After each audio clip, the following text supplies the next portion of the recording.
Hello everyone, today we're gonna see how to restore iPhone with iTunes.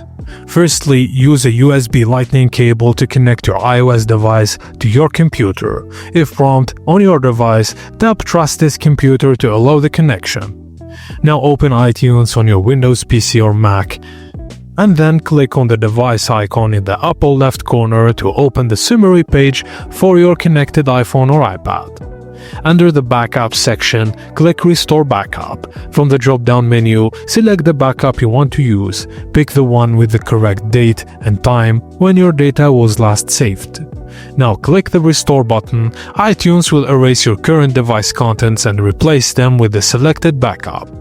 Once the restoration process is done, your device will restart automatically. Follow the on-screen instructions to finish the setup, and afterward, your iPhone or iPad will contain the restored data including apps, settings, photos, and more. And that's it guys, thank you for watching, and please don't forget to like and subscribe for more.